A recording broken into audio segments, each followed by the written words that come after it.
Hello everyone, मैं हूं ज़ैन अफशीन और ये हमारा पहला लेसन है। और पहले लेसन में हम लोग बात करने वाले हैं डिमांड और लॉ ऑफ डिमांड के बारे में।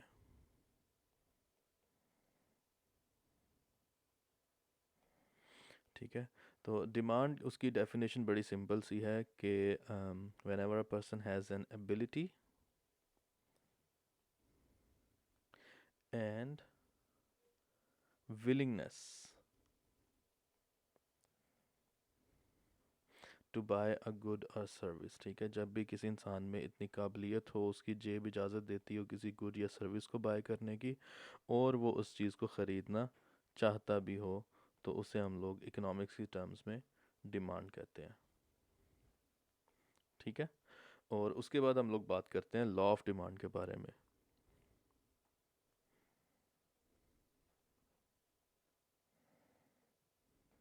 लॉ ऑफ डिमांड को याद रखना बड़ा आसान काम है। एक चीज़, everything has to be constant, इसका मतलब ये है हैज़ टू बी कांस्टेंट,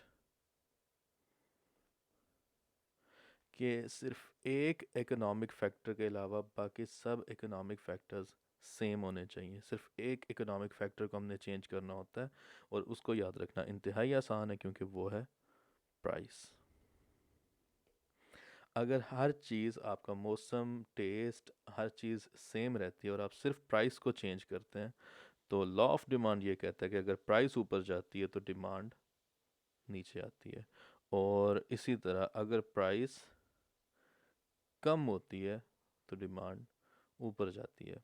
और ये तो हम personally every single day experience करते हैं कि जब भी कोई चीज़ सस्ती होती है तो हम वो चीज़ ज़्यादा ख़रीदते हैं, और जब भी कोई चीज़ महंगी हो जाती है तो लोग उस चीज़ को कम ख़रीदते हैं, शर्त ये कि एवरीथिंग एल्स स्टेज कांस्टेंट। अब इसके अलावा जैसे ईद पे क्या होता है कि सिंस ये प्राइस के अलावा एक और इकोनॉमिक फैक्टर है, तो उस वजह से चीज़ों की कीमतों में इजाफा हो जाता है, और उसके बावजूद डिमांड इंक्रीज़ होती है, क्योंकि यहाँ पे कीमत के अलावा, प्राइस के अलावा एक और इकोनॉमिक फैक्टर है, जो एक फेस्टिवल है, वो भी अपना काम कर रहा है। ठीक है, so everything else stage constant. If you increase the price the demand goes down, and if you decrease the price the demand goes up.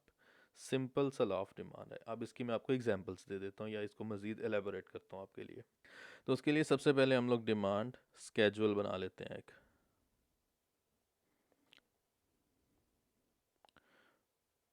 मैं इसको स्केजुअल बोलता हूँ, जो कि अमेरिकन इंग्लिश है। आप शेड्यूल भी बोल सकते हैं, इसमें कोई मसला नहीं है। खैर, तो डिमांड स्केजुअल ये होता है कि हम प्राइस ले लेते हैं एक साइड पे, और एक साइड पे हम लोग ले लेते हैं क्वांटिटी। तो अगर एक चीज़ की कीमत जो है ना 10 रुपये है, और लेट्स से कि 10 रुपये कीमत पे एक दिन में लोग उस चीज़ के 100 यूनिट ख़रीदते हैं। Let's say it's just a pencil.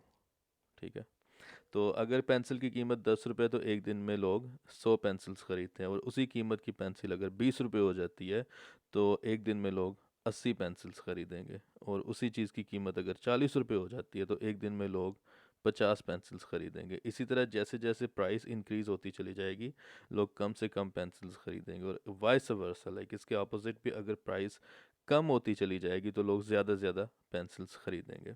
ठीक है, इसको डिमांड स्केजुअल कहा जाता है, और इसी चीज़ का ग्राफ भी बनाया जा सकता है, वो भी मैं आपको बना के दिखा देता हूँ। तो जब हम लोग ग्राफ बनाते हैं, तो ग्राफ की वर्टिकल साइड पे हम लोग लेते हैं प्राइस, और उसकी हॉरिजॉन्टल साइड पे हम लोग लेते हैं क्वांटिटी। ठीक है, और जो डिमांड ग्राफ होता है ना, वो हमेशा नेगेटिव स्लोप में होता है। नेगेटिव स्लोप का मतलब यह है कि वो हमेशा ऊपर से नीचे की तरफ आता है। ठीक है, नेगेटिव स्लोप होने की ये वजह होती है कि लेट्स से जो इसका ओरिजिन है वो ज़ीरो है। अगर किसी चीज़ की कीमत ज़ीरो होती है, तो जारी बात है, आप बोलेंगे कि हर, मतलब पूरे का पूरा माल आप उठा लेंगे, तो उसकी जो क्वांटिटी डिमांडेड होती है वो मैक्सिमम होती है। ठीक है, लेट्स से 100 यूनिट्स। और अगर उस चीज़ की कीमत में थोड़ा सा इजाफा कर दिया जाता है, उस चीज़ की 10 रुपये कीमत लगा दी जाती है, तो 10 रुपये कीमत पे आप उसी चीज़ के 90 यूनिट्स खरीदेंगे। ठीक है, और अगर उस चीज़ की कीमत 50 रुपये कर दी जाती है, तो 50 रुपये पे आप उसी चीज़ के 50 यूनिट्स खरीदेंगे। ठीक है। और इसी तरह लेट्स से कि जो मैक्सिमम प्राइस है उसकी वो है 100 रुपये, तो 100 रुपये प्राइस इतनी ज़्यादा हो जाती है कि उस पर कोई भी उस यूनिट को ख़रीदना पसंद नहीं करेगा। तो जैसे जैसे प्राइस ज़्यादा होती जाएगी, क्वांटिटी में कमी आती चली जाएगी। जैसे जैसे प्राइस कम होगी, 50 रुपये पे 50 यूनिट, 10 रुपये में 90 यूनिट, और ज़ीरो पे लाइक जितना भी माल वहाँ पे अवेलेबल हो, लाइक 100 यूनिट्स। ठीक है। तो इस तरह जो है वो डिमांड और लॉ ऑफ डिमांड काम करता है। So this is the curve for demand. ठीक हो गया। तो अभी के लिए इतना ही। तो अभी नेक्स्ट वीडियो में मिलते हैं आपसे। अगर आपको मेरा कंटेंट पसंद आया तो इस चैनल को सब्सक्राइब करें, इस वीडियो को लाइक करें, दोस्तों के साथ शेयर करें। Thank you.